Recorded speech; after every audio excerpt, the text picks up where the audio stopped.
బడుగు బలహీన వర్గాల పేదల పెన్నిధి సోనియా గాంధీ అని కాంగ్రెస్ పార్టీ సీనియర్ నేత హనుమంతరావు అన్నారు. సోనియా గాంధీ త్వరగా కోలుకోవాలని వి హనుమంతరావు ఆధ్వర్యంలో అంబర్పేట మహంకాళి దేవాలయంలో మహామృత్యుంజయ హోమం నిర్వహించారు. సోనియా గాంధీకి అమ్మవారి ఆశీర్వాదం ఉంటుందని ఆయన ఆశాభావం వ్యక్తం చేశారు.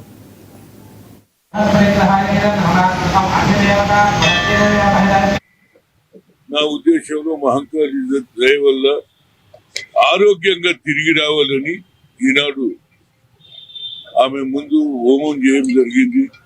తప్పనిసరిగా ఆమె బాగుండి బడుగు బలహీన వర్గాలకు దేశం గురించి ప్రధానమంత్రి పదవి వచ్చినా నేనుండను అని ఆలోచన చేసినటువంటి ఏకైక నాయకురాలు.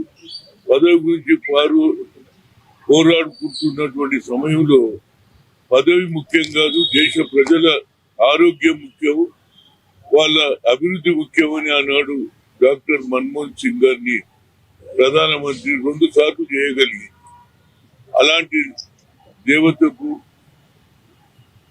ప్రజల పక్షాన మంచి ఆరోగ్యంగా తిరిగి ఏ విధంగా గతంలో బడుగు బలైన వర్గాలకు ఆలోచన చేసిందో అదే విధంగా ఆ అమ్మ మంచి హెల్త్ తో వచ్చి ప్రజలకు సేవ చేయాలన్న